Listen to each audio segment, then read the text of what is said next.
अभी लिखिएगा नहीं स्टूडेंट।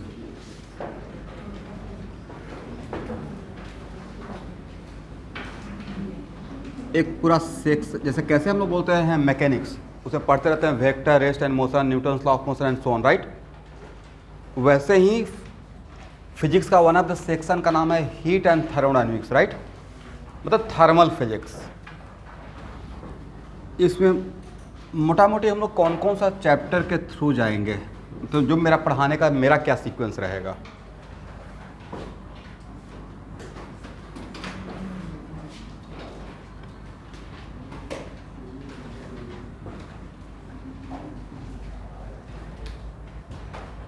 पूरा चैप्टर, पूरा हीट एंड थर्मोडायनेमिक्स से तो क्वेश्चन आएगा ही आएगा, और ये बहुत जगह पे काम में आ जाएगा। तो एक तो आपको मैं इंडिविजुअल चैप्टर का देते रहूँगा असाइनमेंट, और लास्ट में अबाउट 150 का भी जस्ट निकाला हूँ। जितना भी लास्ट 20 ईयर्स से जेई मेन में आया हुआ क्वेश्चन है, नीट वाले के लिए काम में आ जाएगा, या एम्स में आया हुआ, या नीट में, सब सारा क्वेश्चन एक जगह कर दिया हूँ। तो पूरा मिक्स थर्मल हीट रहेगा, थर्मल फिजिक्स रहेगा। तो उसको लास्ट में डिस्कस कर लेंगे सारे प्रॉब्लम को, जब 5 चैप्टर कवर कर लेंगे। तो मतलब उसमें एक प्रॉब्लम अगर हीट ट्रांसफर करेगा तो दूसरा थर्मोडायनेमिक्स कराएगा। तो जब सब कुछ पढ़ लिए तो एक बार प्रैक्टिस के पॉइंट ऑफ व्यू से वो मच मोर है। तो पहला चैप्टर मेरा रहेगा कैलोरीमेट्री एंड थर्मोमेट्री। क्या रहेगा? कैलोरीमेट्री एंड, या कैलोरीमेट्री एंड थर्मल एक्सपेंशन।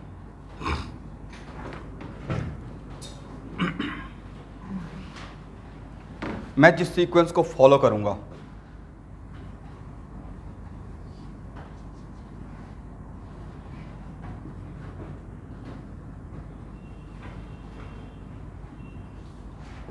उसके बाद मैं पढ़ाऊंगा हीट ट्रांसफर। कौन सा?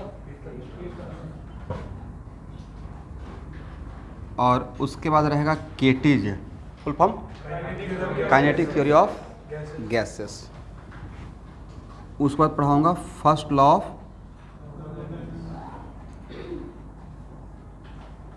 थर्मोडायनेमिक्स।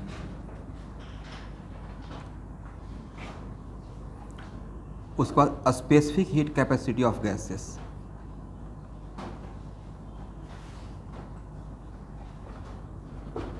Capacity of gases. तो मोटा मोटी 5 चैप्टर, जिसमें एक 3 चैप्टर तो बहुत हाईलाइटेड है, दोनों जगह काम में आता है, केमिस्ट्री में भी और फिजिक्स में भी। ये केमिस्ट्री में भी पढ़ना है, पता है कि नहीं आपको? गैसेस सेट में इसको पढ़ना है, इसको थर्मो केमिस्ट्री एंड थर्मो, ये दोनों को एक साथ। बट वहाँ पे थोड़ा कम पढ़ना है, यहाँ पे थोड़ा ज़्यादा पढ़ना है, डिफरेंस यही है। ये टॉपिक भी बहुत इंपॉर्टेंट है, हीट ट्रांसफ़र, ठीक है। तो ये मेरा सीक्वेंस रहेगा, इस 5 टॉपिक को हम लोग को यहाँ पे कवर करना है, ठीक है। लिख लीजिए कौन कौन सा सीक्वेंस रहेगा।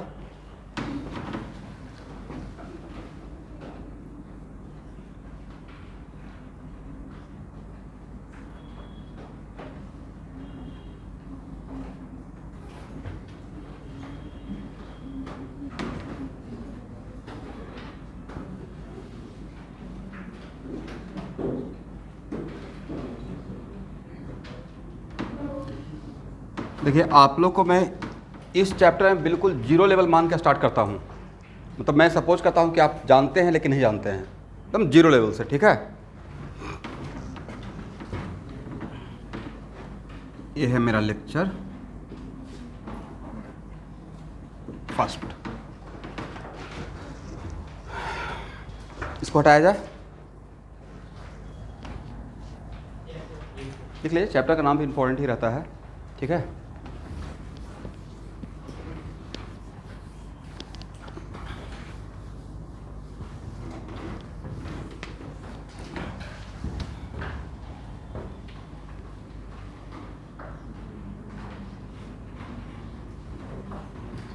पहले टॉपिक का नाम से स्टार्ट करते हैं। What the meaning of heat.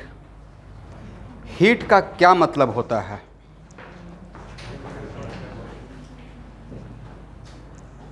क्या मतलब होता है? What is the definition of heat?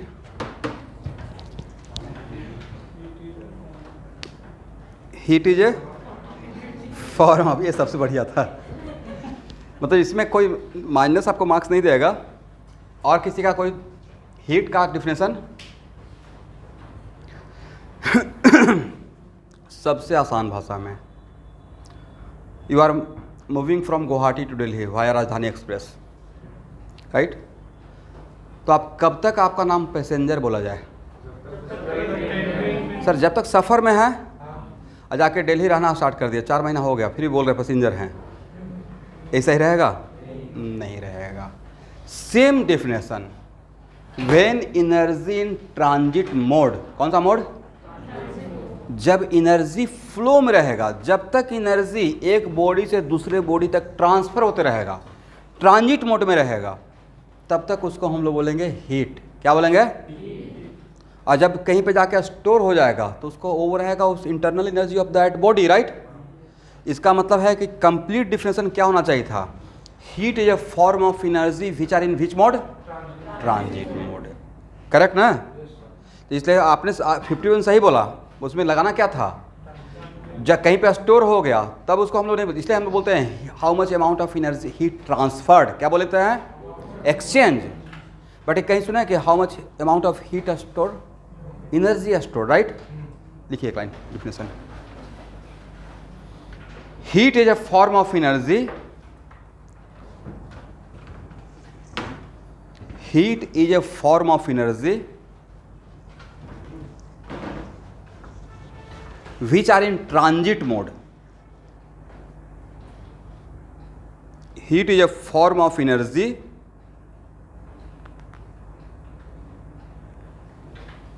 which are in transit mode. अच्छा, ऐसा टर्म नहीं लगता कि ये मीनिंगलेस टर्म रहेगा कि इस बॉडी में ज़्यादा हीट, इस बॉडी में कम हीट? ये सेंटेंस सही है? हम लोग ये बोल सकते हैं कि इस बॉडी में एनर्जी कंटेंट ज़्यादा, इसमें energy stored come, but heat तो क्या है? हीट तो जब एक्सचेंज होता रहता है उस टाइम का उसका नाम है, राइट? अच्छा, नेक्स्ट पॉइंट, हीट का ट्रांसफ़र खुद से, what the meaning of a spontaneous process? वैसा नेचर में कोई भी इवेंट जो खुद से हो रहा है उसको हम लोग क्या बोल रहे हैं? जहाँ पे हम लोग रह रहे हैं, राइट? वाटर का फ्लो खुद से कहाँ होता है? हाई लेवल से। ऐसा तो नहीं कि जहाँ पर ज़्यादा वाटर है वहाँ से कम वाटर की तरफ, मतलब it is very important to note that, इससे मतलब नहीं कि कहाँ पे वाटर कंटेंट कितना ज़्यादा है। वाटर का फ्लो स्पॉन्टेनियसली खुद से क्या होगा? हाई लेवल से। Very good. वैसे ही हीट एनर्जी का ट्रांसफ़र, हीट का transfer always high temperature to spontaneously, खुद से ऐसे होता है, राइट? स्पॉन्टेनियस प्रोसेस बोलते हैं जो खुद से नेचर में हो रहा है, करेक्ट? फॉर एग्जाम्पल इवोपरेशन से जनरली हम लोग यहाँ कपड़ा ऐसा भींगा के डाल दिए, उसमें आपको उसको हीट करने का रिक्वायरमेंट नहीं, खुद से हो जाएगा, राइट?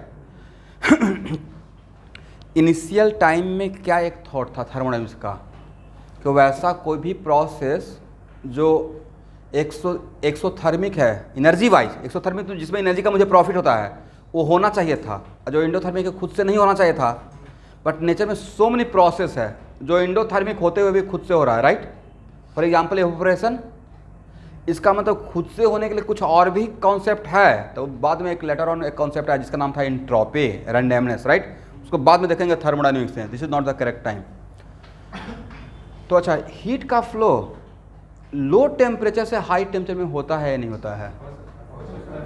जहाँ पे बैठे हुए हैं एसी क्या करता है? यहाँ के रूम को कंटिन्यूसली ठंडा करने के लिए यहाँ के हीट को ही बाहर फेंकते रहता है। इवन इफ यहाँ का टेम्परेचर कम है, वहाँ का टेम्परेचर खुद से हो रहा है भाई, कंप्रेसर कर रहा है जो बाहर में आउटलेट लगा हुआ है, राइट? ये तो इनलेट है ना, बाहर में क्या लगा हुआ है? खुद से नहीं हो रहा है, वो कोई पंप से एक्सटर्नल एजेंट करवा रहा है। तो क्या वो स्पॉन्टेनियस प्रोसेस है या हम लोग को करना पड़ रहा है? वाटर थर्ड फ्लोर पर भी तो चढ़ सकता है खुद से, पंप सेट से, तो उसमें क्या होता है? एक्सटर्नली वर्क करना पड़ेगा, तो वो स्पॉन्टेनियस प्रोसेस नहीं। तो एक पॉइंट लिखिए, flow of heat always from high temperature to low temperature, flow of heat always from high temperature to low temperature spontaneously.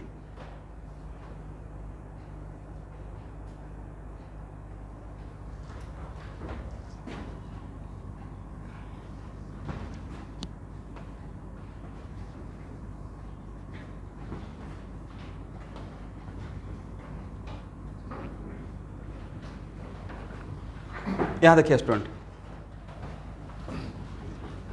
अगर इसको कंडक्टिंग वायर से कनेक्ट कर दिया, किससे? हीट का फ्लो होने के लिए अगर कनेक्ट करेंगे तो उसको क्या इंसुलेटर रहना पड़ेगा या कंडक्टर? कंडक्टर रहना पड़ेगा, राइट। क्योंकि किसका फ्लो होता है? बोले हीट करंट का। किसका? करंट तो पढ़े हैं थोड़ा बहुत। कौन सा करंट? Electric current. तो जैसे इलेक्ट्रिक करंट होता है वैसा ही एक और नाम हीट करंट, करेक्ट ना? करंट का flow always higher potential to heat current का फ्लो। अब हम लोग हैवी डालेंगे। करंट मतलब दो टाइप का करंट, कौन कौन सा? Electric current and heat current. तो वहाँ पे higher potential to lower potential, तो यहाँ पे पोटेंशियल का काम कौन करेगा? Temperature. Higher temperature to lower temperature, right. तो ये हीट का फ्लो हो रहा है, करेक्ट ना? अच्छा स्टूडेंट, कब तक हीट का फ्लो होता रहेगा? जब तक दोनों में एनर्जी सेम हो जाए या टेम्परेचर इक्वल हो जाए। अगर टेम्परेचर इक्वल हो जाएगा तो क्या हीट का फ्लो होते रहेगा या बंद हो जाएगा? तो उसको हम उस पॉइंट क्या बोलेंगे? थर्मल इक्विलिब्रियम बोलेंगे। Both are in thermal. एक लाइन और लिखिए। देखिए मैंने यहाँ पे दिया है T1 ग्रेटर देन T2। तो हीट का flow always from where to where? Higher temperature to. और एक काम क्या होगा, किसी को करना पड़ेगा या बाई इट सेल्फ? बट यहाँ से यहाँ आना रहेगा तो ये यहाँ से यहाँ जाना क्या हो जाएगा? By it self. बट अगर यहाँ से यहाँ तक हीट का फ्लो करवाना है तो यहाँ पे एक कंप्रेसर का यूज करेंगे, जो भी मतलब एक्सटर्नली करना पड़ेगा, बाई इट सेल्फ प्रोसेस नहीं होगा, करेक्ट ना? एक और पॉइंट लिखिए। Flow of heat, flow of heat occurs from higher temperature to lower temperature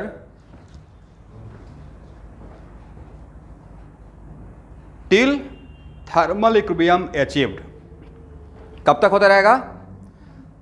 till thermal equilibrium is achieved। इसका मतलब यहाँ देखिएगा, it is very important to note that अगर हीट का फ्लो, तो heat is a form of energy, तो यहाँ से एनर्जी अगर यहाँ जा रहा है तो इसका टेम्परेचर ज़्यादा होगा या कम होगा?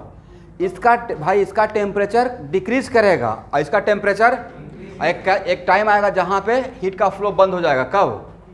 व्हेन दोनों का टेम्परेचर फाइनल टेम्परेचर, एक मिनट, तो आप बोलते हैं इसका टेम्परेचर डिक्रीज या इसका टेम्परेचर इंक्रीज करेगा।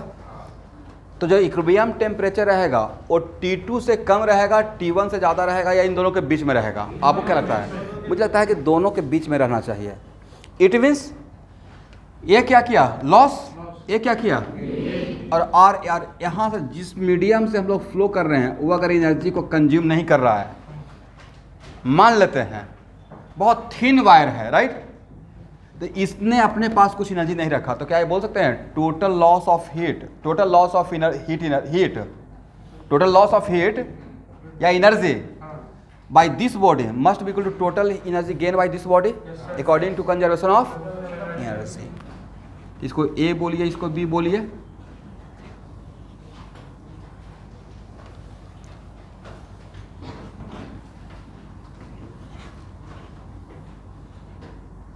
और अब अगर यहाँ पे हीट का फ्लो नहीं दिखा रहे हैं, इसका मतलब है कि इसका फाइनल टेम्परेचर और इसका फाइनल टेम्परेचर डिफरेंट रहेगा, सेम रहेगा? सेम हो जाएगा। और जब सेम रहेगा तो क्या यहाँ पे हीट का फ्लो होगा या हीट का फ्लो जीरो हो जाएगा? Flow of it becomes zero. तो यहाँ से ये देखिए, ये मेरा इनिशियल स्टेज था, बहुत ध्यान से समझिएगा, बहुत बेसिक लेवल से लेकर चल रहा हूँ। ये मेरा फाइनल स्टेज है। तो कहाँ से कहाँ तक? इनिशियल पॉइंट से इक्विलिब्रियम पॉइंट तक आने के लिए। कौन सा इक्विलिब्रियम? इसको बोलते हैं जब दोनों का टेम्परेचर इक्वल हो जाएगा तो फ्लो ऑफ हीट स्टॉप हो गया। इसका मतलब यहाँ से यहाँ तक लाने के लिए loss of heat by A must be equal to what? Gain of heat by B from conservation of energy. ठीक है ना?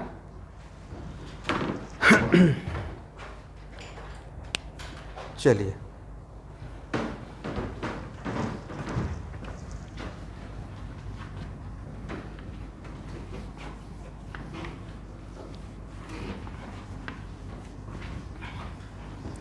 Okay student, 1 calorie equal to कितना joule?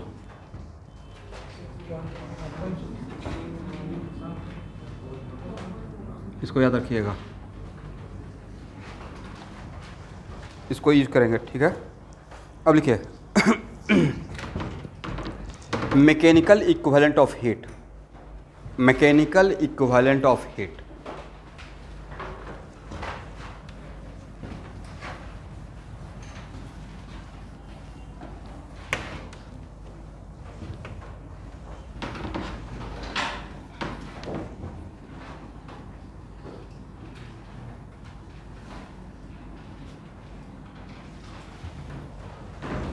Do one thing, thermoflask समझते हैं ना, मिल्टन का थर्मोफ्लास्क, ओके, उसे पानी डालिए, कोल्ड वाटर, और उसको गर्म नहीं करना है, बस उसको सेक कीजिए हाफ एन आवर तक, राइट, जब तक कि आप टायर्ड नहीं हो जाते हो। उस वक्त खोल के देखिएगा तो उसका टेम्परेचर थोड़ा बढ़ा हुआ नज़र आएगा, हाँ या ना भाई? देखते नहीं, रिमोट का बैटरी थोड़ा ठंडा पड़ जाता था, हम लोग जब नहीं चलते रहता उसको निकाल कर थोड़ा सा सेक करते हैं, राइट, थोड़ा उसके बाद चलने शुरू हो जाता है। इसका मतलब है कि आपने थर्मोफ्लास्क में वाटर डाला और आप उसको सेक कर रहे हैं, तो इसका मतलब आप मैकेनिकल वर्क कर रहे हैं, राइट। कौन सा work? But how it is possible कि मैकेनिकल वर्क से उसका टेम्परेचर इंक्रीज कर गया? तो फ्रिक्स जो भी किए, लेकिन आपने मैकेनिकल वर्क किया ना, अब मैकेनिकल वर्क से उसका कौन सा क्या हुआ? थर्मल एनर्जी भी इंक्रीज कर गया। इसका मतलब देखिए इनिशियल कॉन्सेप्ट क्या था? इनिशियली जो कॉन्सेप्ट था कि इनिशियल में कॉन्सेप्ट था कि टेम्परेचर बढ़ाने के लिए किसी बॉडी को बस हीट ही करना है। क्या करना है? गर्म करना है, मतलब बर्नर के आगे लगा दीजिए, ऊपर रख दीजिए। बाद में क्या देखा गया? Okay, mechanical work can also increase the temperature.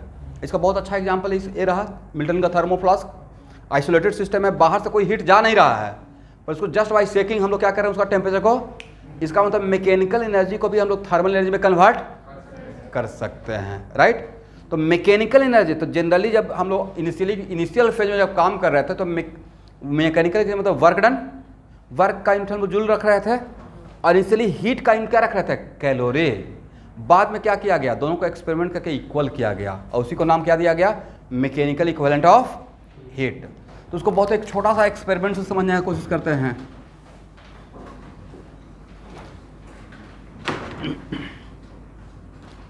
बस इसको डायग्राम ड्रॉ कर लीजिए, ऐसा कुछ नहीं है।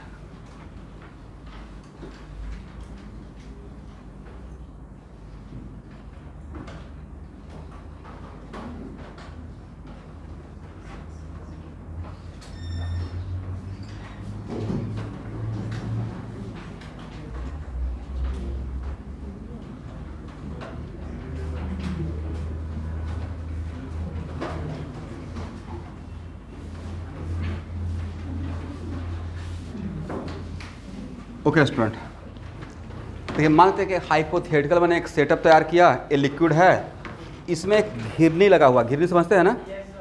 ओके, और इस यहाँ पे एक मेरा ब्लॉक है, करेक्ट, और इसमें सेटअप में इस तरीके का हाइपोथेटिकल एक एक्चुअली रियल ही सेटअप है। उसमें इमेजिन किया गया कि ये नीचे आ सकता है, यहाँ देखिए, और जैसे से नीचे आएगा वैसे रोटेट करेगा। ये नीचे आएगा तो क्या होगा? इसके नीचे आने से रोटेट करेगा। तो लेट अस सपोज अगर एच हाइट से नीचे आ गया, कितना हाइट से? एच हाइट से, तो ये ब्लॉक अपना कौन सा एनर्जी को लॉस किया? यहाँ ध्यान से देखना है,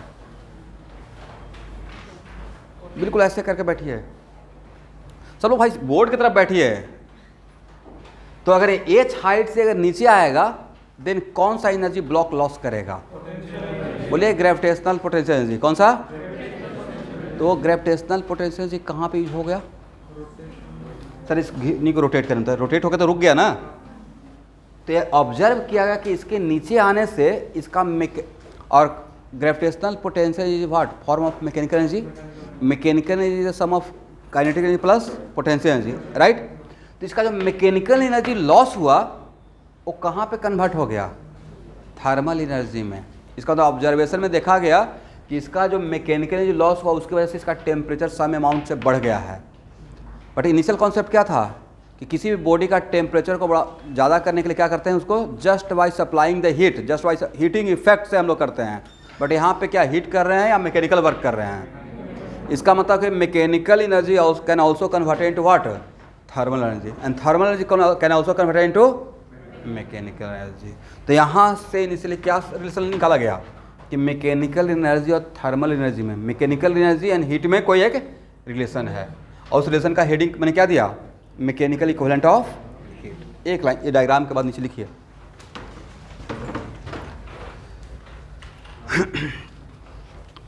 इनिशियली एक पॉइंट बनाई, तो initially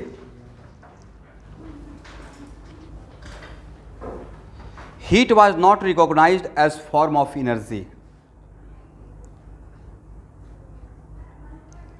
Initially heat was not recognized as form of energy, comma, it was supposed to be something needed to raise the temperature. It was supposed to be something needed to raise the temperature of body. It was supposed to something needed to raise the temperature of the body or to change its phase.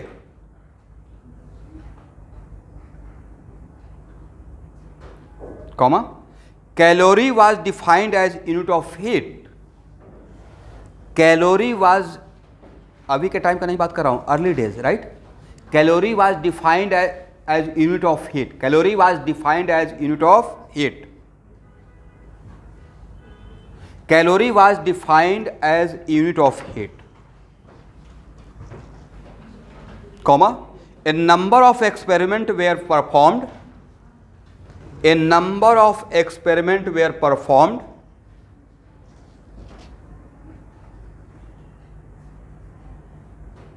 to show that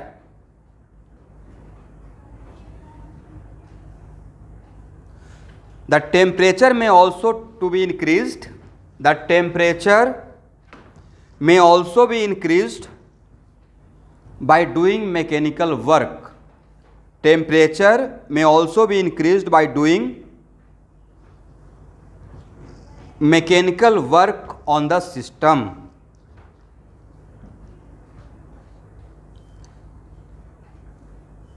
Full stop. These experiments establish a relation between, these experiments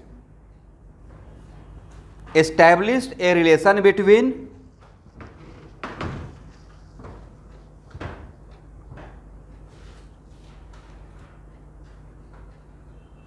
these experiments established a relation between heat and mechanical energy.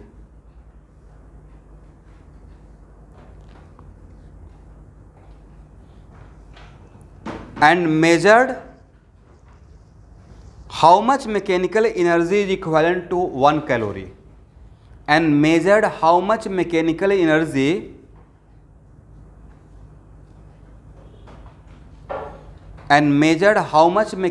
इसमें question आएगा, and measured how much mechanical energy is equivalent to 1 calorie.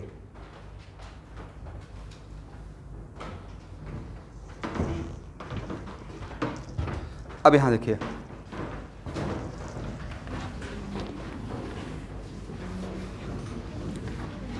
यहां देखिएगा, मान ले, it is very important to note that, मान लेते हैं कि यहां देखना है भाई,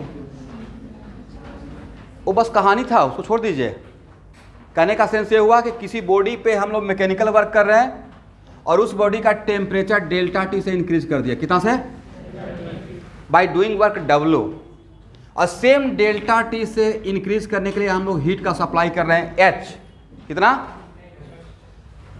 तो यहाँ पे इसमें और इसमें रिलेशन के लिए एक रिलेशन निकाला गया, W equal to J into H, W equal to what, जहाँ पे J को क्या बोला गया है, mechanical equivalent of heat, J is known as what, mechanic, मतलब हीट और W को रिलेशन निकालने के लिए हम लोग एक J को इंट्रोड्यूस किया, this is known as what, mechanical equivalent of heat. But यहाँ इससे और इससे सेम टेम्परेचर आप करते हैं तो इसमें रिलेशन के लिए हम लोग इस रिलेशन का यूज़ किए, W equal to what, J into H. इसको किस में लेंगे, जूल में। इसको किस में लेंगे, तो इनिशियली यहाँ से ही जूल और कैलोरी में रिलेशन आया था, करेक्ट। लिख लीजिए, इसका यूज होगा, ठीक है।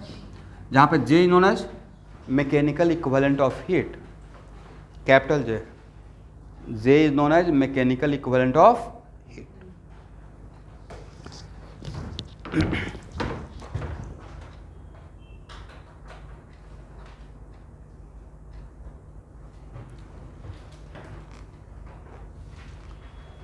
तो what is the unit of J,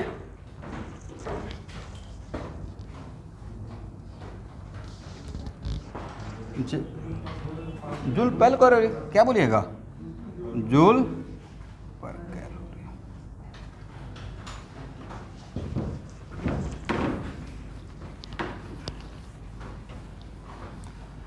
अच्छा स्टूडेंट, 1 कैलोरी का क्या इनिशियली एकदम स्टैंडर्ड डिफिनेशन बोलिएगा। इनिशियली 1 कैलोरी को कैसे डिफाइन किया गया है, आप में से कोई एनीवन?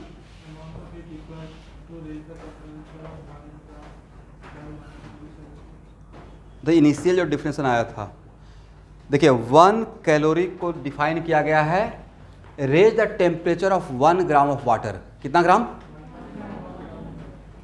लेकिन 1 ग्राम वाटर का भी एक खास टेम्परेचर पे, मतलब 14.5 डिग्री से 15.5, 14 से 15। लिखिए 1 calorie is defined as, 1 calorie is defined as raise the temperature of 1 gram of water, raise the temperature of 1 gram of water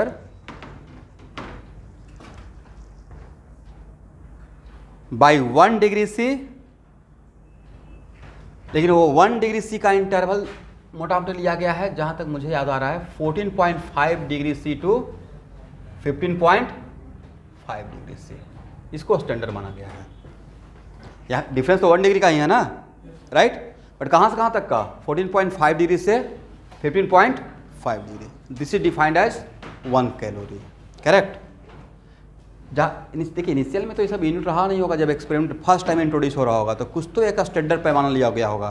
तो उसमें क्या देखा गया है, 1 कैलोरी इक्वल टू व्हाट, क्या डिफिनेशन में, 1 ग्राम वाटर। कहाँ से कहाँ तक, इंटरवल कितना, 1 डिग्री का, कहाँ से कहाँ तक। एक बात नहीं पूछा जाएगा, लेकिन अब हम लोग स्टार्ट किए हैं तो बहुत बेसिक लेवल से चलते हैं। ओके, अब लिखिए हेडिंग बनाइए तो, heat capacity and specific heat capacity of body. एक साथ हेडिंग बनाइएगा, हीट कैपेसिटी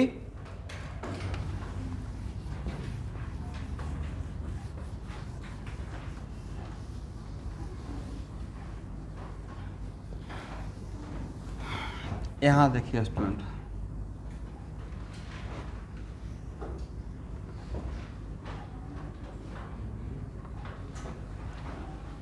ध्यान से देखना है।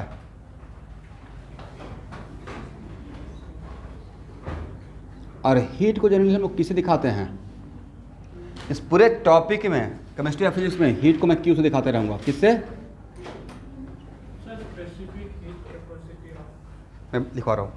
हेडिंग है specific heat capacity of body and heat capacity of body, दोनों लिखिए एक साथ, specific heat capacity and heat capacity of body. एक मिनट रुकिएगा, इसी को आगे चलकर मैं गैस के लिए भी बोलूँगा, heat capacity and specific heat capacity of gases, right, ठीक है। तो सोचने का तरीका अलग नहीं रहेगा, स्टार्ट यहाँ से ही होगा, करेक्ट। ये मेरा कोई सिस्टम है, ये मेरा क्या है, कोई एक बॉडी है जिसका मास कितना है, m। अच्छा बताइए स्टूडेंट, Q कैसा क्वांटिटी है, एब्सोल्यूट क्वांटिटी या अलजेब्राइक क्वांटिटी।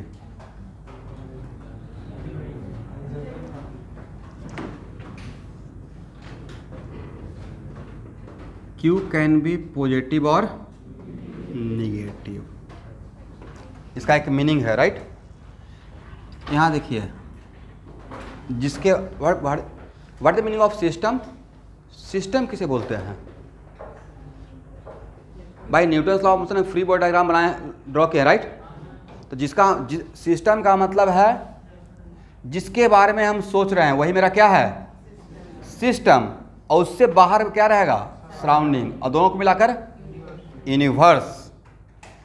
तो एक्चुअल में मान लेते हैं कि ये मेरा सिस्टम है, मैं इस बॉडी के बारे में सोच रहा हूँ जिसका मास कितना है m। तो इसके बाहर का दुनिया क्या रहेगा, सराउंडिंग। तो अगर सराउंडिंग से सिस्टम में हीट का सप्लाई होता है, कहाँ से कहाँ, तो उसको टेकन एज पॉजिटिव, उसको टेकन एज व्हाट, पॉजिटिव। और सिस्टम से अगर बाहर जाता है then what, taken as negative. यही बात केमिस्ट्री में भी रहेगा। फॉर एग्जाम्पल यहाँ देखिए,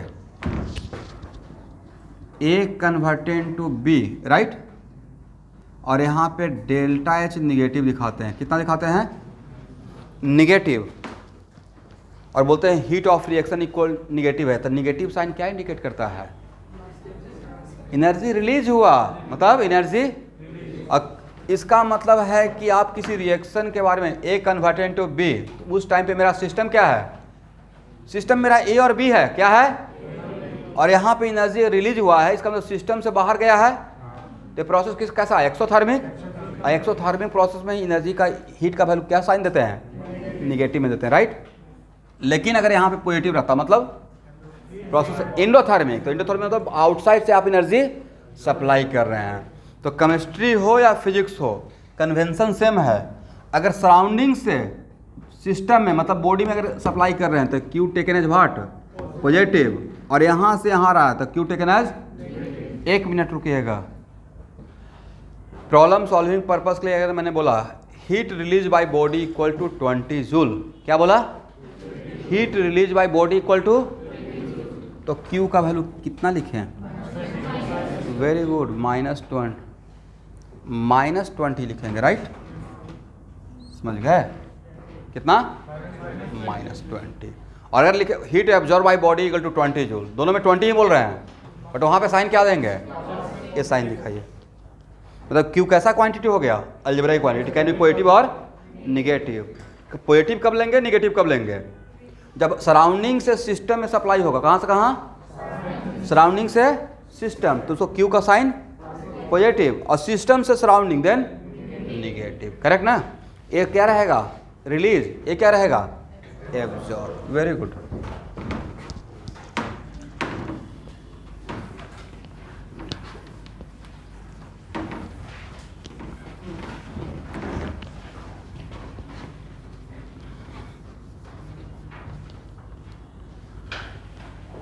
ओके एवरीवन, यहाँ देखिएगा, मैंने Q amount of energy supply किया, हाउ मच, क्यू, कितना मास को, m, और इस वजह से इसका टेम्परेचर डेल्टा टी से इंक्रीज कर गया। डेल्टा टी कैपिटल में लिखा है या स्मॉल में लिखा है, समझ जाइएगा ना। डेल्टा टी डिग्री में, अच्छा टेम्परेचर का डिफरेंस डिग्री में और टेम्परेचर का डिफरेंस केल्विन में अलग आएगा या सेम आएगा, बोलते कि नहीं भाई क्या प्रॉब्लम है, समस्या क्या है, डिफरेंट आएगा या सेम आएगा, पक्का ना। ओके, तो कहीं पे डेल्टा टी के ऊपर डेल्टा की लिख देंगे तो अलग बात हो जाएगा। ओके,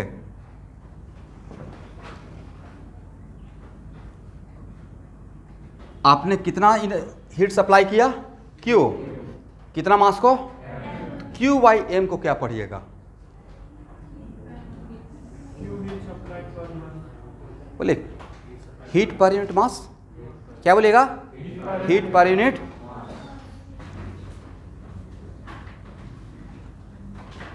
अब क्या पढ़िएगा, इसका मतलब है हीट पर यूनिट मास पर डिग्री सी। फिर से बोलिए तो, अभी पढ़िए, यूनिट मास, ये पूरा क्या है, कितना मास, और यूनिट मास क्या हो सकता है सर, यूनिट मास बोल रहा है ना, इसका पूरे का वैल्यू निकालिएगा। तो मान लेते हैं कि आपने यहाँ पे सप्लाई किया 50 जूल, राइट, और ये था 10 ग्राम, कितना ग्राम, तो पर ग्राम कितना दिए, तो क्या किए 50/10, मतलब 5 जूल पर ग्राम, 5 जूल। तो यूनिट मास के लिए हो हम लोग केजी भी ले सकते हैं डिपेंडिंग अपॉन सिचुएशन, या ग्राम भी ले सकते हैं, बट मेरा मेन बात क्या था, बात per unit mass, per unit, और यूनिट मास ग्राम में भी हो सकता है और केजी डिपेंडिंग अपॉन सिचुएशन।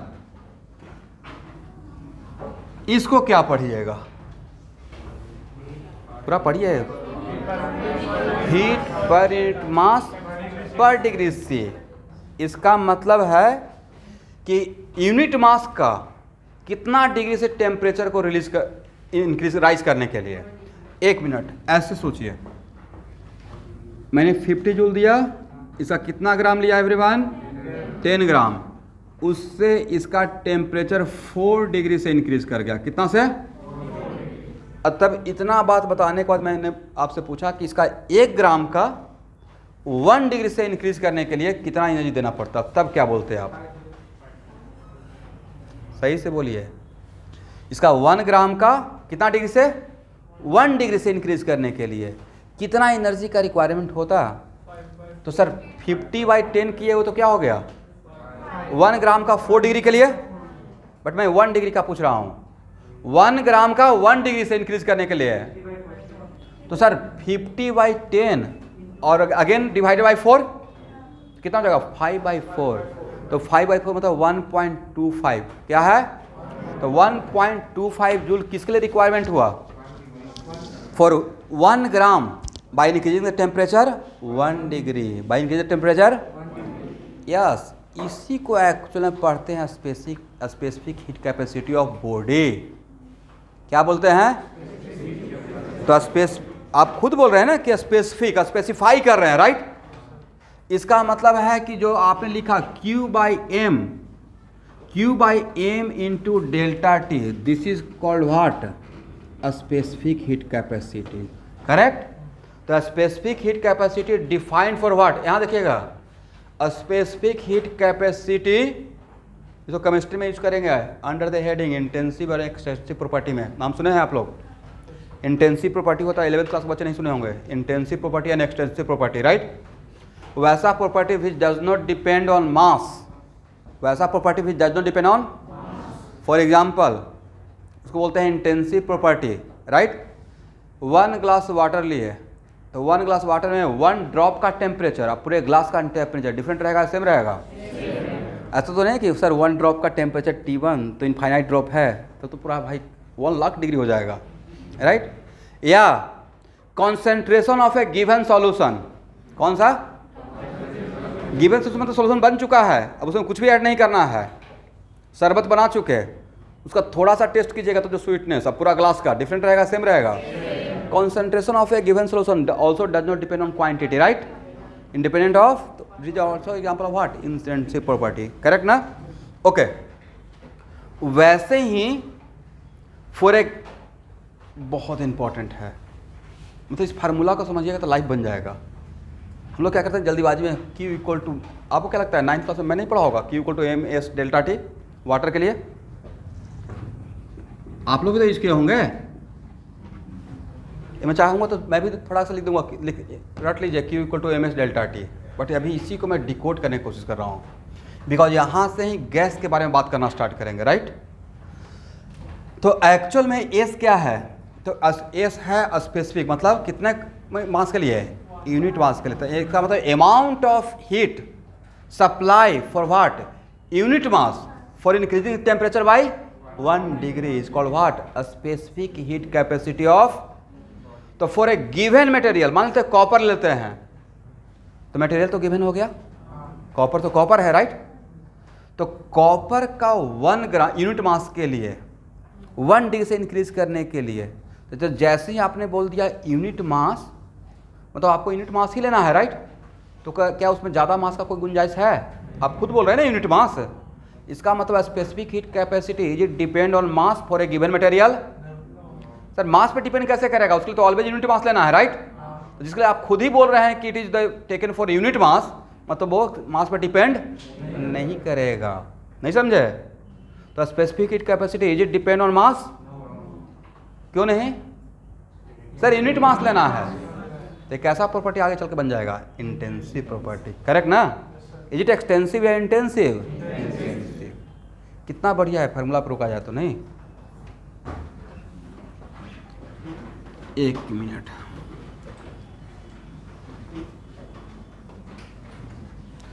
इसको लैंग्वेज बना दिया जाए। A specific heat capacity of body defined as A specific heat capacity of body is defined as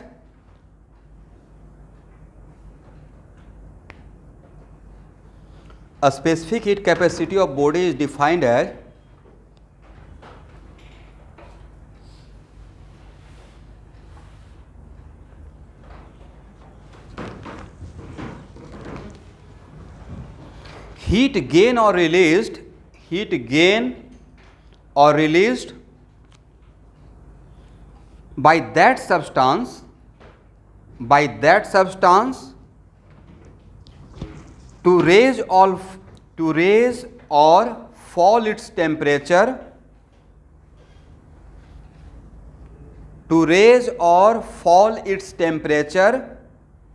by 1 degree C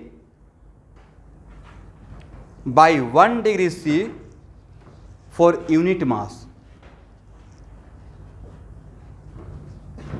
By 1 degree C for which mass? Unit mass.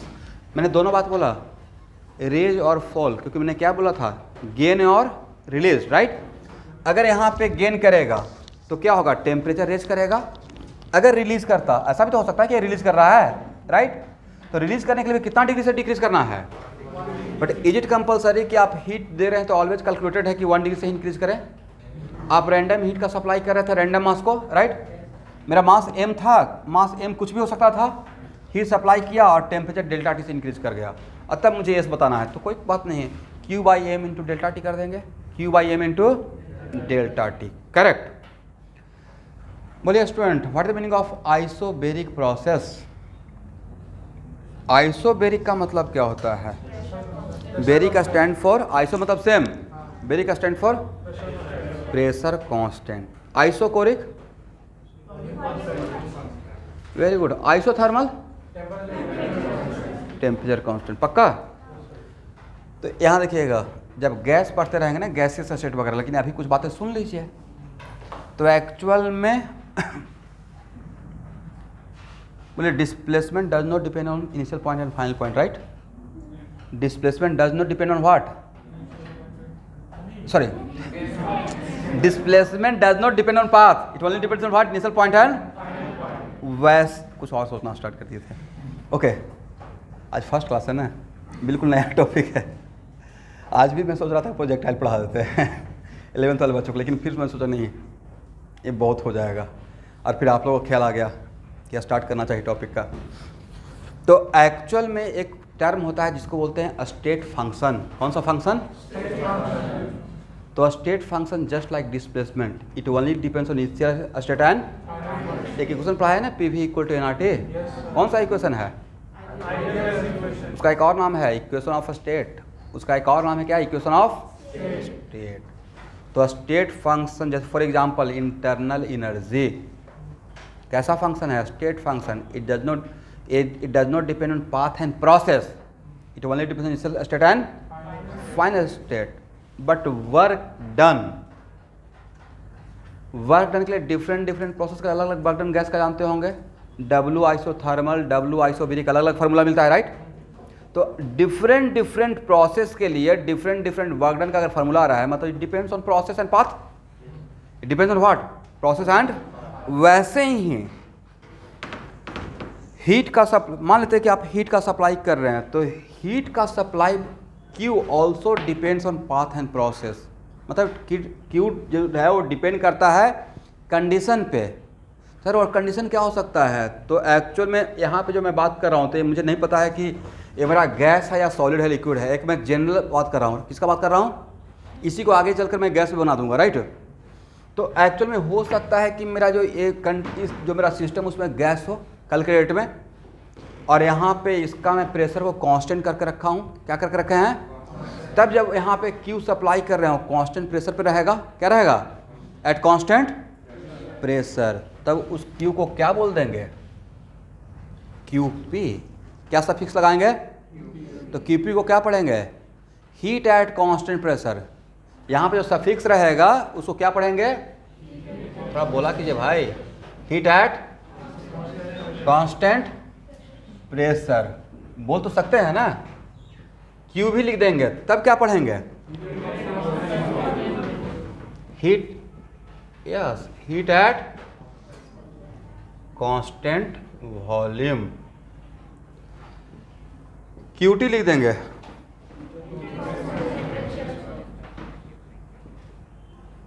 Heat at constant temperature. Sometimes ऐसा भी तो होता है PNT, ऐसा तो हो सकता है ना, प्रेशर भी कांस्टेंट हो और टेम्परेचर भी कांस्टेंट हो। तो heat at constant pressure and, लिखिए लिखिए लिखिए, heat at constant pressure and temperature.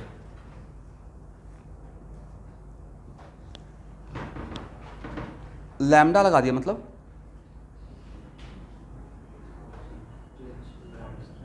Lambda कुछ कंडीशन है arbitrary. Heat at condition lambda, क्या पढ़ेंगे? हीट एट कंडीशन लैम्डा, मतलब एक जनरलाइज बात मैंने सोच लिया, heat at condition lambda. Is it right? एक मिनट यहां देखिएगा,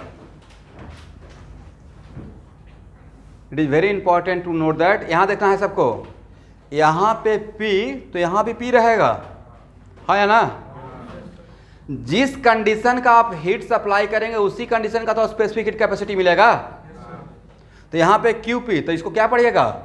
SP, specific heat capacity at constant pressure. पढ़ने बोलने के लिए सीख लीजिए। QP तो क्या बोलेंगे?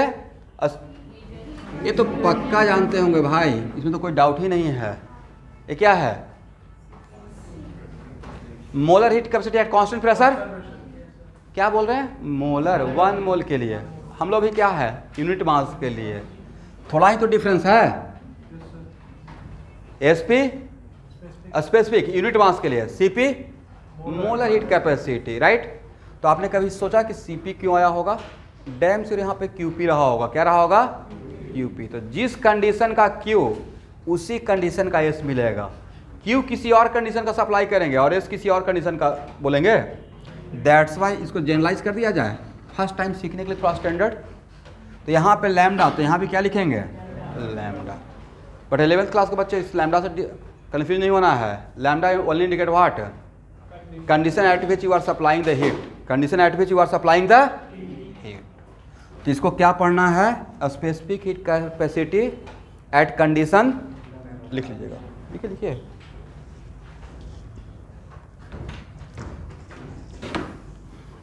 तो यहाँ से आपको एक आइडिया मिला, okay, depending upon situation same body का डिफरेंट कंडीशन पे स्पेसिफिक हीट कैपेसिटी शायद डिफरेंट भी हो सकता है, राइट?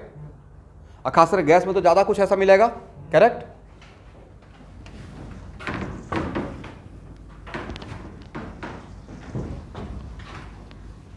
नीचे एक और पॉइंट लिखिए, specific heat capacity is independent of मास।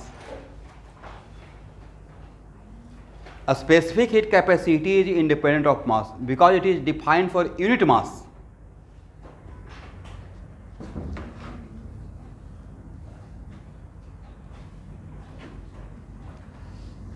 अब देखिए ज़्यादा कॉम्प्लिकेटेड नहीं लिखे, यहाँ देखिए, यहाँ देखिएगा, specific heat capacity is independent of mass. Reason? इसके लिए ऑलवेज कितना मास लेना है? Unit mass. अब ज़्यादा कॉम्प्लिकेटेड नहीं लिखे लगे, इसके लिए मैं यहाँ पे लैम्डा हटा रहा हूँ। पर हम लोग के माइंड में पहले चलना चाहिए कि S depends on what? Condition. किस कंडीशन पे हम लोग हीट को सप्लाई किए हैं? तो S equal to Q by M delta T। Is it right?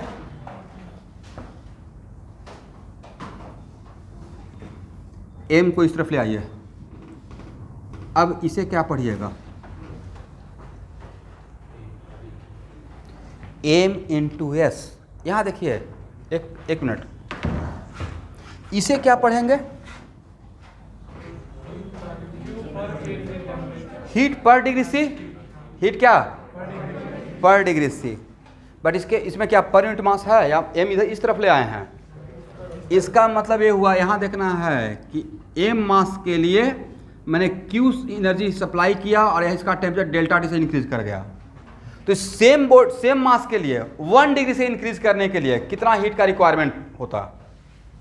Same mass के लिए 1 डिग्री से, यहाँ पे 50 जूल दिए और इसका 4 डिग्री से इंक्रीज कर गया। तो इतना ही मास के लिए, सेम मास के लिए 1 डिग्री से इंक्रीज करने के लिए 50/4 सिर्फ करते, होल बॉडी के लिए। कितना के लिए? For whole body. तो इसको हम लोग क्या बोलेंगे? इसको पढ़ते हैं heat capacity of the body. Specific heat capacity of the body या heat capacity? Heat capacity of the body. Common sense लगाइए। 1 लीटर वाटर को 1 डिग्री से 1 लीटर वाटर को कितना 1 डिग्री से टेम्परेचर इंक्रीज करने के लिए जितना आपको गैस जलाना पड़ेगा, और 10 लीटर को सेम ज़्यादा क्यों होगा भाई? 1 डिग्री ही तो था। Yes, quantity. इसका मतलब 1 डिग्री वाटर का हीट कैपेसिटी और 10 लीटर 1 लीटर वाटर का हीट कैपेसिटी और 10 लीटर वाटर का हीट कैपेसिटी डिफरेंट है या सेम है? डिफरेंट है, क्योंकि यहाँ पे मैं बोल रहा हूँ स्पेसिफिक नहीं, क्या बोल रहा हूँ? Heat capacity of the body. The heat capacity of the body depends on what? Mass. तो यहाँ इसका मतलब एम इंटू एस, इस कंबाइन को बोलते हैं heat capacity of the body. इसको जनरली हम लोग सी से दिखाते हैं। कौन सा लेटर से? This is also known as C equal to M S equal to. तो बोलिए specific heat capacity and heat capacity दोनों सेम है या डिफरेंट है? डिफरेंट है, करेक्ट ना? इसका मतलब इसमें से कौन सा मास पे डिपेंड करता है, कौन सा मास पे डिपेंड नहीं करता है? Heat capacity of the body depends on what? Mass, but specific heat capacity of the body does not depend on. Yes, एक मिनट, इसमें भी तो कंडीशन लग सकता है। यहाँ पे अगर लैम्डा तो यहाँ भी क्या रहेगा? तब क्या पढ़ेंगे? Heat capacity of the body at temperature at condition lambda. Is it right? Okay, यहाँ तक समझ में आ गया है?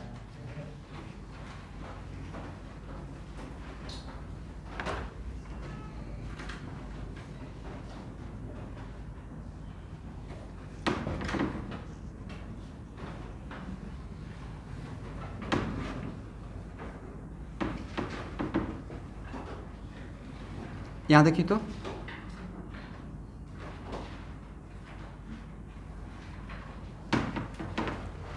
टोटल मास इक्वल टू लिख सकते हैं number of mole into molecular weight. हाँ या ना? तो एम के बदले पुट कर दीजिए। इसको थोड़ा बड़ा सी लिखते हैं, ठीक है?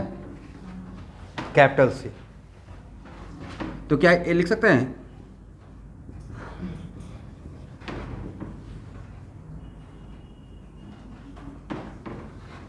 और एस तो रहेगा ना?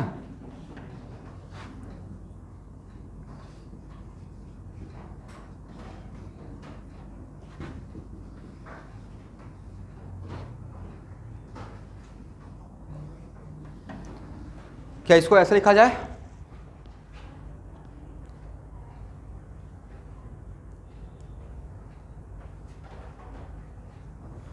एक minute student, unity method. Unit mass का हीट कैपेसिटी को हम लोग किसे इंडिकेट करते हैं? यूनिट मास का। मान लेते मेरा यूनिट मास 1 ग्राम है। कितना है भाई? 1 ग्राम का हीट कैपेसिटी एस है। कितना? Unit method. ध्यान सुनिएगा, 1 ग्राम का हीट कैपेसिटी एस।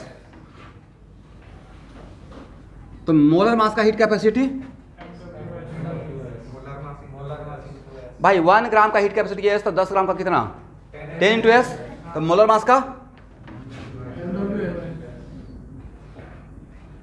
चलिए मोलर मास इंटू एस। इस पूरे को क्या पढ़िएगा? बोलिए मोलर हीट कैपेसिटी। कितने मास का? मोलर मास का ना? तो जितना मास का उतना तो पढ़ लेंगे। एम मास का तो heat capacity of the body whose mass is what? M. और अगर ये मास 1 मोल का रहेगा तो उसको क्या पढ़ेंगे? Molar heat capacity. क्या पढ़ेंगे? जो बोल रहे हैं, जो लिख रहे हैं उसी को तो पढ़ेंगे। तो आपने यहाँ पे तो लिखा, यहाँ देखिए, इसके बदले मैंने एम के बदले क्या पुट कर दिया? ए वैल्यू लिख सकते हैं। उसके बाद मैंने एन को इस तरफ भेज दिया, करेक्ट? और ये कितना का मास का? ए इसको कितना से मल्टीप्लाई किया? मॉलिक्यूलर वेट से। कौन सा मास से? मोलर मास से। तो इस पूरे को क्या पढ़ेंगे? Molar heat capacity. करेक्ट है ना? देख, इसी फार्मूला, देखिए एक फार्मूला से सब कुछ आ जा रहा है, करेक्ट? इसी में हम लोग अपने आप को घुमाते रहते हैं, नहीं?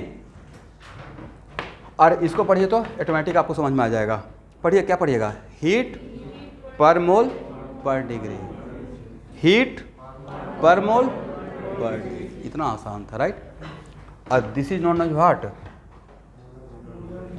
Yes.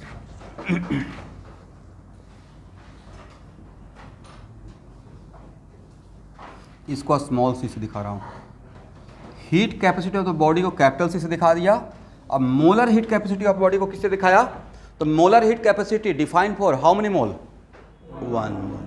But is it compulsory कि ऑलवेज 1 मोल ले? नहीं पता है, तो n मोल लेंगे तो n से डिवाइड कर देंगे।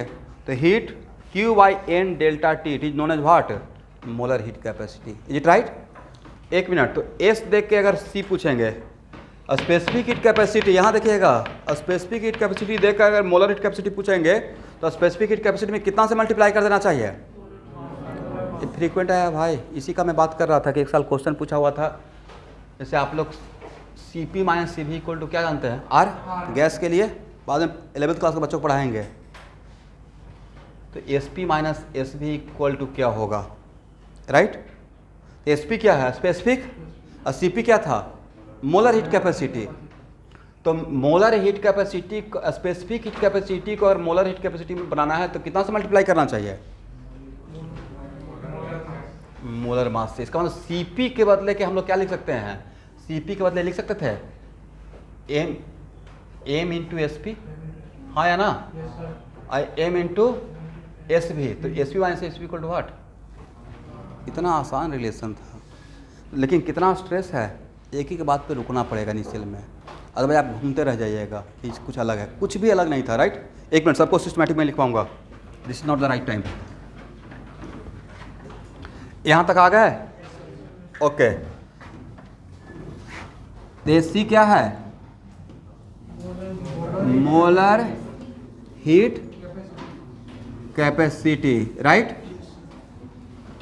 अरे इसका यूनिट को क्या पढ़िएगा? लिख लीजिए, हीट पर मोल पर केल्विन या पर डिग्री। हीट पर मोल पर केल्विन।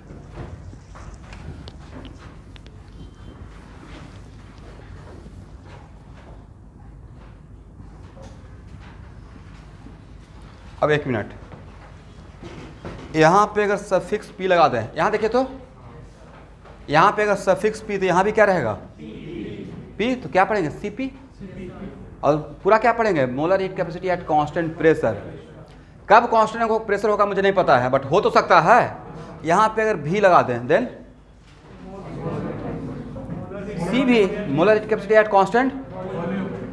अगर यहाँ T लगा दें then correct? Okay. Molar heat capacity equal to लिख सकते हैं मोलर मास, मतलब मॉलिक्यूलर वेट या एटॉमिक वेट, व्हाट एवर जो भी रहेगा, मॉलिक्यूल के फॉर्म में रहेगा तो मॉलिक्यूलर वेट बोलेंगे। तो molar mass into what? Specific heat capacity. Correct?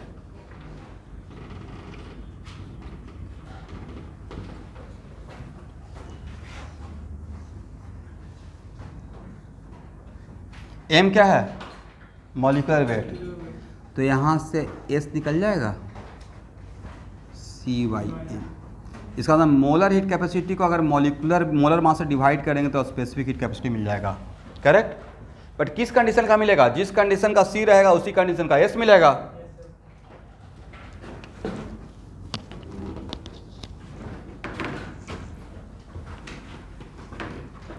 हो गया ना?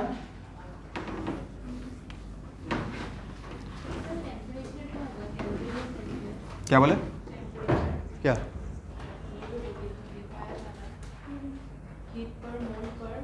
देखिए, आप टेम्परेचर के लिए दोनों से कुछ भी बोल सकते हैं, दोनों में करेक्ट रहेंगे।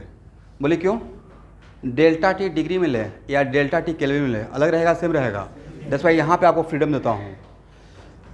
पर डिग्री सी बोल दीजिए या पर केल्विन बोल दीजिए, अलग आंसर रहेगा या सेम आंसर रहेगा, क्योंकि हम लोग जो ले रहे हैं चेंज ले रहे हैं। डेल्टा टी, तो डेल्टा टी डिग्री में और डेल्टा टी केल्विन में अलग न्यूमेरिकली अलग रहेगा या सेम रहेगा? सेम रहेगा। यूनिट में फर्क पड़ जाएगा, तो आपकी मर्जी है पर डिग्री सी लिखिए या पर केल्विन लिखिए, आंसर पे कोई फर्क नहीं पड़ेगा। 3 टर्म से आप वाकिफ हो गए। कौन कौन सा टर्म? स्पेसिफिक हीट कैपेसिटी, उसके बाद हीट कैपेसिटी, उसके बाद और मोलर हीट कैपेसिटी और स्पेसिफिक में रिलेशन भी पता चल गया। ओके, मतलब कहीं पे यूज कर सकते हैं।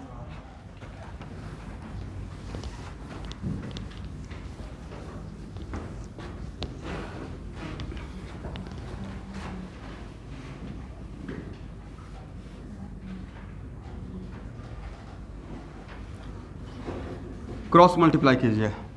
अब क्रॉस मल्टीप्लाई करते हैं।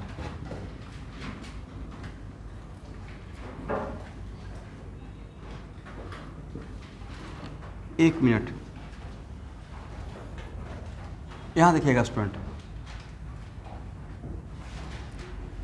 इस फार्मूला का कंडीशन क्या है। मान लेते हैं कि किसी भी बॉडी का टेम्परेचर T1 डिग्री से, समझने की कोशिश कीजिएगा, से T2 डिग्री पे आ रहे हैं। कितना पे?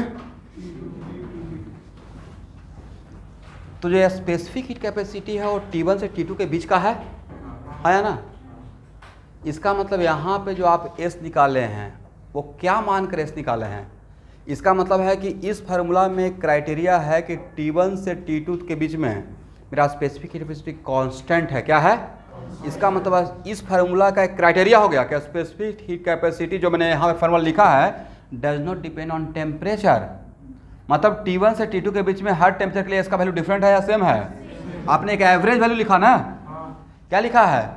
टोटल हीट सप्लाई किया, कितना किए? यहाँ देखिएगा सब लोग, टोटल हीट सप्लाई Q और टोटल मास कितना? एक दो टाइम टेम्परेचर के बीच का इंटरवल लिए हैं, राइट।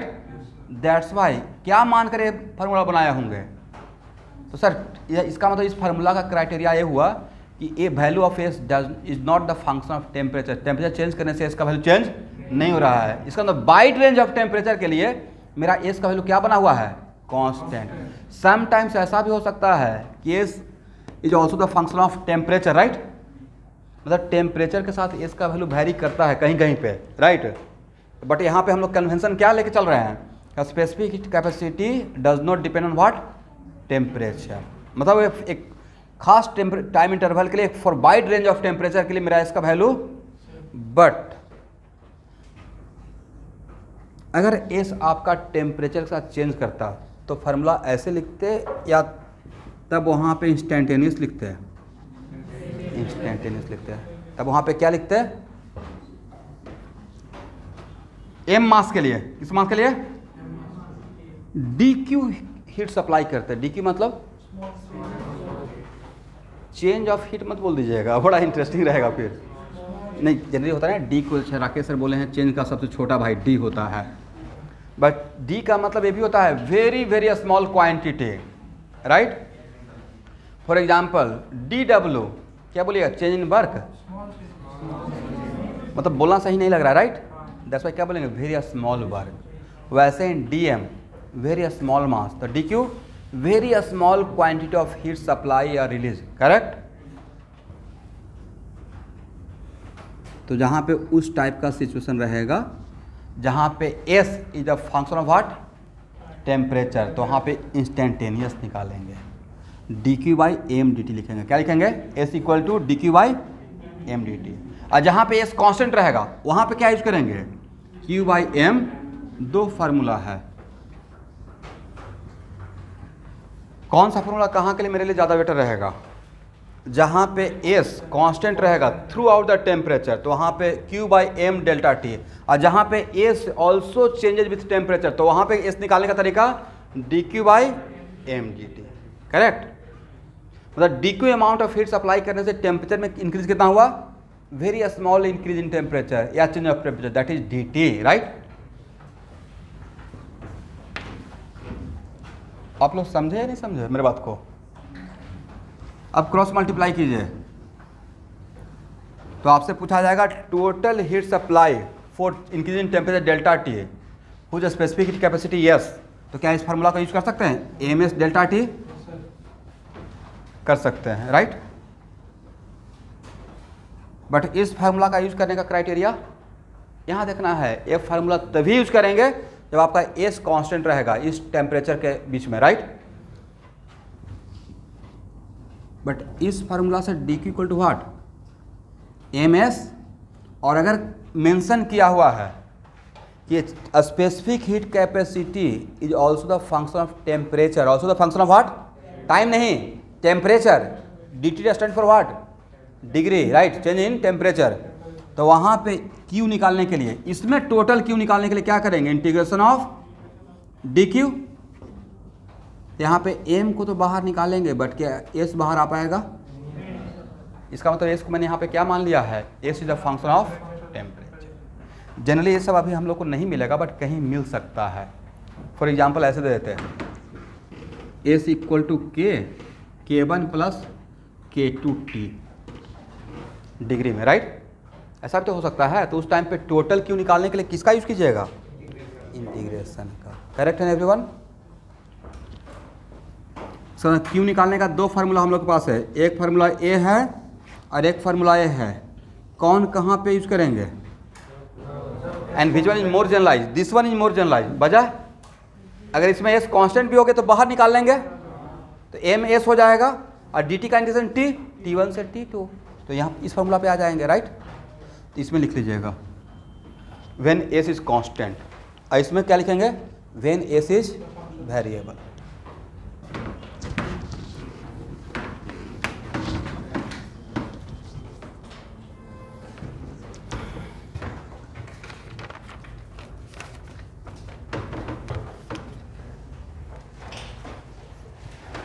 अच्छा स्टूडेंट, तो इतना बात आप लोग को समझ में आ गया। तीन term, heat capacity, specific heat capacity and molar heat capacity. Okay,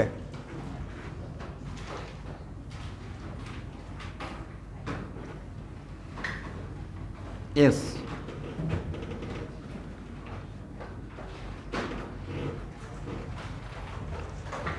यहां देखना है,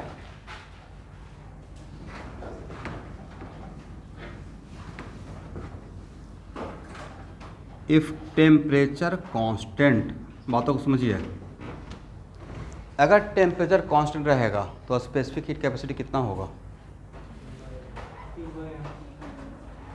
बोलिए इनफाइनाइट। क्या प्रॉब्लम है, टेम्परेचर क्या कांस्टेंट टेम्परेचर पे हम लोग हीट का सप्लाई नहीं करते हैं। Change of phase, change of when ice converted into liquid water, right. तो उस टाइम पे तो 0 डिग्री से ही रहता है, बट आप हीट सप्लाई करते हैं नहीं करते हैं, क्यों करते हैं सर, फेज चेंज करने के लिए। तो at the phase transformation, change of phase में टेम्परेचर उस टाइम पे क्या रहता है, कांस्टेंट। तो यहाँ पर डेल्टा टी क्या हो गया, इसका मतलब है कि at the change of phase, और चेंज ऑफ फेज अगर वाटर के लिए लेते हैं तो दो जगह पे, कहाँ पे, मेल्टिंग पॉइंट एंड, तो मेल्टिंग पॉइंट और बॉइलिंग पॉइंट पे टेम्परेचर कांस्टेंट हो जाता था। उस melting point and boiling point पे किसी भी सिस्टम का स्पेसिफिक हीट कैपेसिटी कितना दिखेगा, इनफाइनाइट दिखेगा। ये ऑब्जेक्टिव आएगा तो बन जाएगा, हीट तो सप्लाई करना पड़ेगा ना, ऐसे तो मेल्ट करेगा नहीं, राइट। इसका टेम्परेचर कांस्टेंट रहेगा तो एस का वैल्यू कितना, और जब टेम्परेचर कांस्टेंट रहेगा तो यहाँ पे क्या लगाएंगे, Q T, heat supply at constant temperature. तो यहाँ पे क्या लिखेंगे, S T, right. S T क्या रहेगा, इन्फिनिटी। करेक्ट है ना, बोलिए। जो भी डाउट है पूछ लीजिए, बाद में क्लियर नहीं होगा। हो गया ना। अच्छा स्टूडेंट, ये पहला केस। सेकेंड केस, क्यू 0 हो गया तो एक ऐसा भी प्रोसेस है जो आगे पढ़ेंगे, जिस प्रोसेस का नाम है, आप लोग नाम सुने, adiabatic process. Process in which heat supply is 0, heat supply is 0। एक मिनट रुकिएगा, मैंने हीट सप्लाई बोला है, और हीट का सप्लाई, हीट जहाँ पे हीट बोलूँगा मतलब एनर्जी का transfer due to temperature difference, energy का transfer due to what, temperature difference, correct. इसका मतलब है कि हीट का सप्लाई, मैं एनर्जी का सप्लाई नहीं, ये नहीं बोला कि एनर्जी का सप्लाई नहीं कर रहे हैं, हीट सप्लाई नहीं कर रहे हैं। और हीट का डिफरेंस क्या था, flow of energy due to temperature difference, flow of energy due to what, temperature difference. Is it right. तो मान लेते हैं कल के डेट में कोई प्रोसेस है जिसमें क्यू का सप्लाई आपने 0 किया, एनर्जी का सप्लाई 0 नहीं किया, किसका, क्यू का सप्लाई 0 कर दिया। अब दिमाग में आ रहा सर क्यू का सप्लाई 0 बट बोल रहे हैं एनर्जी का सप्लाई कर रहे हैं, हो सकता है भाई। यहाँ देखिए,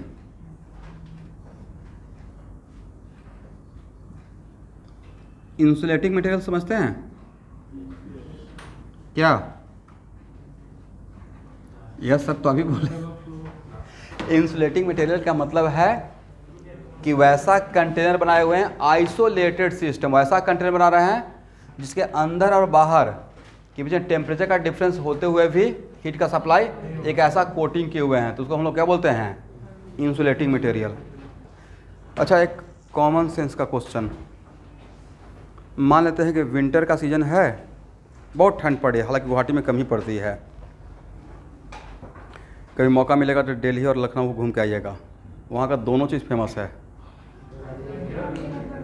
कमाल का गर्मी पड़ता है भाई, दिमाग ख़राब हो जाएगा, ऐसा गर्मी पड़ता है। आप बहुत अच्छे जगह पे हैं, इतना बढ़िया क्लाइमेट गुवाहाटी का, आसाम का है वरना, और बहुत कम क्राउड है यहाँ। जो आप दिखते हैं ना क्राउड, जो दुर्गा पूजा में निकलते थे, इसी को हम लोग बोलते रहते हैं भीड़।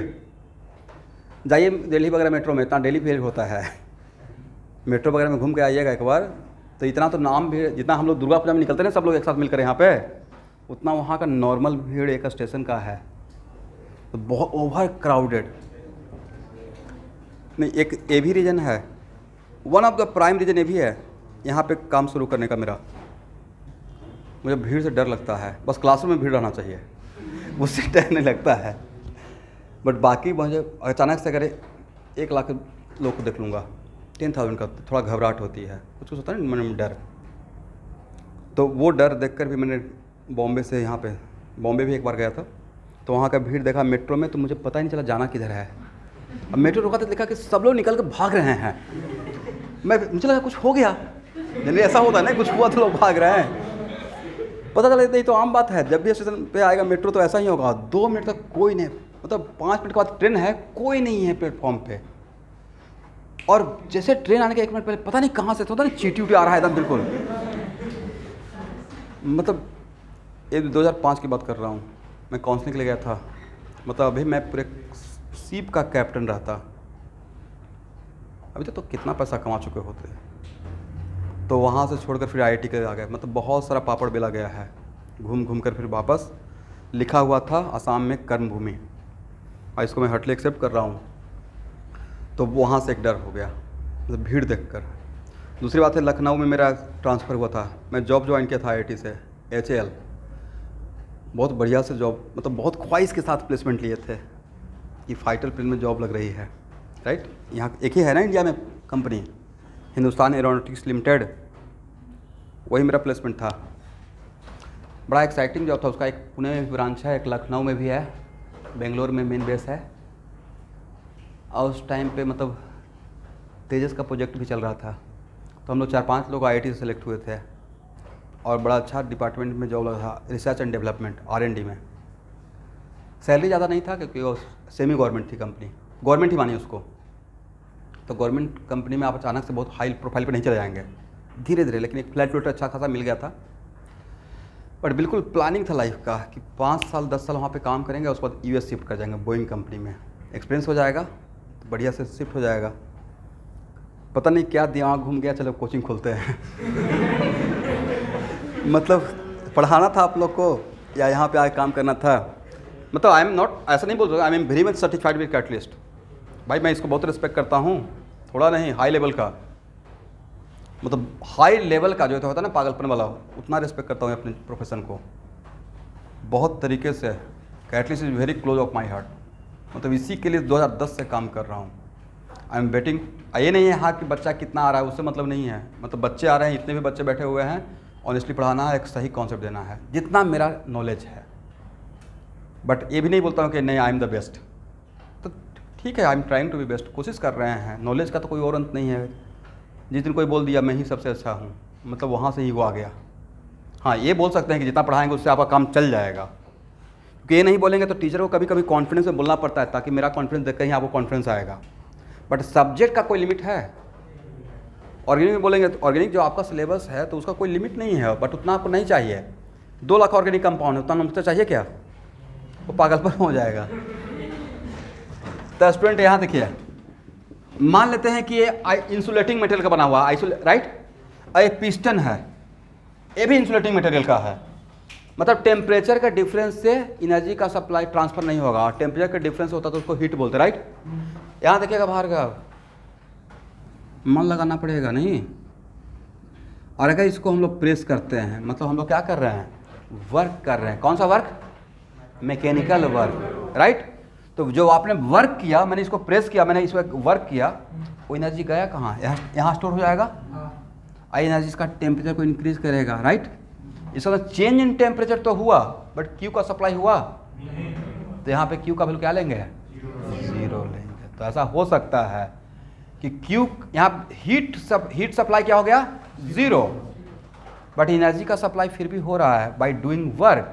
इसका मतलब energy can be transfer by heat as well as by mechanical work, correct. तो वैसा या अभी जस्ट मैंने एक एग्जांपल लिया था ना थर्मोफ्लास्क का, राइट।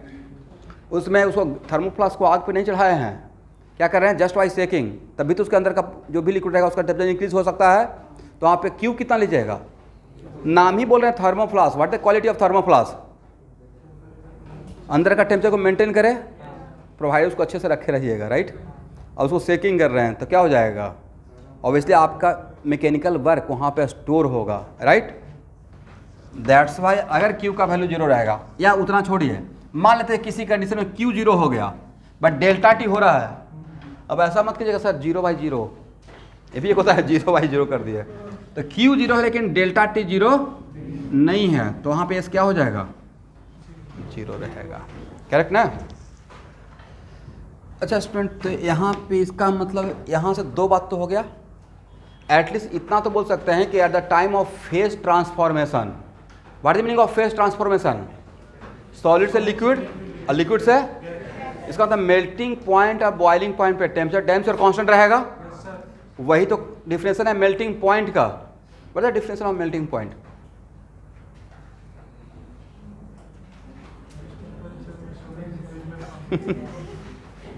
बोलिए, ये कहीं पे पढ़ना है? कॉलिगेटिव प्रॉपर्टी में है। ऐसा मत बोलिएगा जिस टेम्परेचर पे मेल्ट कर जाता है। मैं यही सोच रहा था, सब यही बोलने वाला है। तो बॉइलिंग पॉइंट पे क्या बोलते हैं? जिस टेम्परेचर पे बॉयल कर जाता है, राइट। ये बड़ा फनी डिफिनेशन है, लेकिन अभी तक 11th क्लास के बच्चों को माफ़ है भाई। ये लोग तो कुछ अभी नहीं, एकदम बिल्कुल कोर मटेरियल है, राइट। बट आप लोग को माफ़ नहीं है, आप लोग को प्रॉपर जानना पड़ेगा। ऐसे बात निकल गया था, मेल्टिंग पॉइंट का डिफिनेशन बोल दीजिए।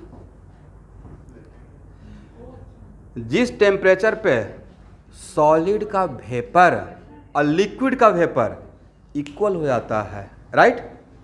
सॉलिड का वेपर प्रेशर और लिक्विड का vapour pressure becomes equal, that temperature equal what? Melting point, right.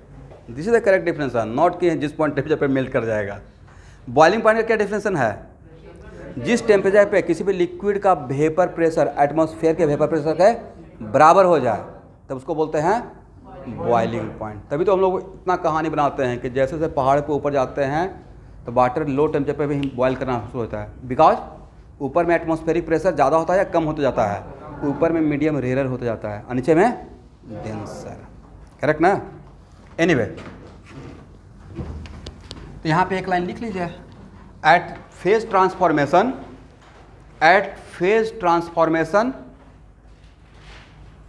a specific heat capacity is infinity, right?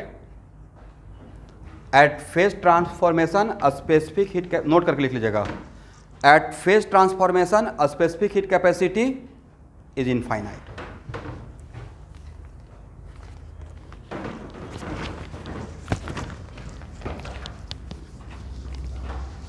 अब स्टूडेंट कुछ डेटा दूंगा, उसको प्लीज़ उसको ध्यान से सुनिएगा और रट भी जाइएगा।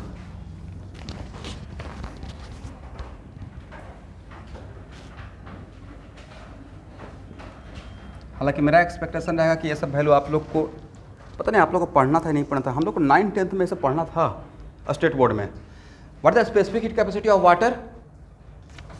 आप में से कोई एनीवन? वाटर का स्पेसिफिक हीट कैपेसिटी का वैल्यू क्या है?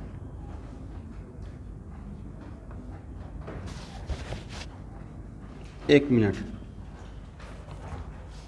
वाटर का 1 कैलोरी क्या डिफाइन किया गया? फर्स्ट 1 कैलोरी डिफाइन किया गया वाटर के लिए। क्या 1 कैलोरी तो वाटर से तो स्टार्ट हुआ था, राइट। 1 डिग्री से इंक्रीज करने के लिए कितना डिग्री? 1 डिग्री। कितना ग्राम को? 1 ग्राम को। That is defined as what? 1 calorie. और 1 कैलोरी इक्वल टू कितना जूल? ओके स्टूडेंट, 1 ग्राम के लिए 1 कैलोरी, तो 1000 ग्राम के लिए कितना कैलोरी? 1000 calorie, right. पक्का ना? ओके। और 1000 कैलोरी को जूल में कन्वर्ट कीजिए, हाउ मच? 4200, यही तो है। Specific heat capacity of water 4200 joule पर केजी पर डिग्री सी, राइट?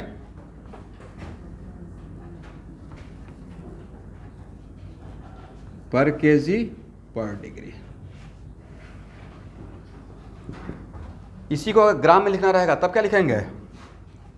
4.2 जूल पर ग्राम पर डिग्री, ठीक है ना? इसी को कैलोरी में लिखना रहेगा तब क्या लिखिएगा? 1 कैलोरी पर ग्राम पर डिग्री। याद रहेगा आप लोग को?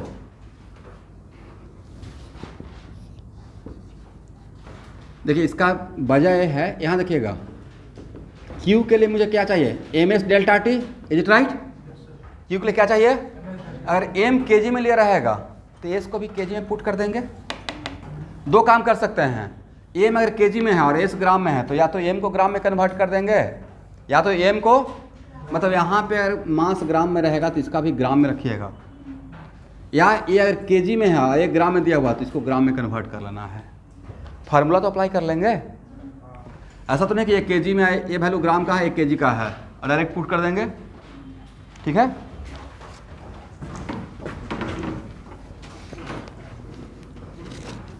चलिए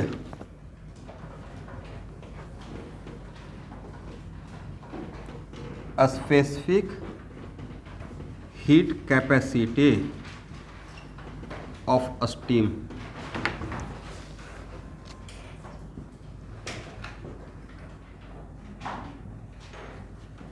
हाफ ऑफ, इसको रट लीजिएगा, specific heat capacity of water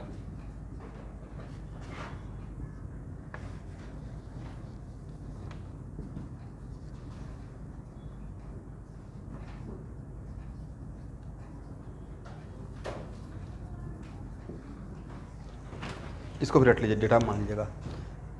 इसका मतलब है कि स्टीम का स्पेसिफिक हीट कैपेसिटी किसके बराबर रहेगा? इसका मतलब इसका इक्वल है या ना? और किसके बराबर रहेगा? Half of specific heat capacity of, इसका मतलब है कि specific heat capacity of ice कितना? 2100 जूल पर केजी पर डिग्री। उसको कैलोरी में कन्वर्ट कर लीजिएगा। तो इस से रिलेटेड क्वेश्चन नेक्स्ट क्लास। आज का क्लास बिल्कुल फंडामेंटल जस्ट स्टार्ट करना था टॉपिक को, इसलिए स्टार्ट कर दिया है, ठीक है? यहाँ से नेक्स्ट क्लास।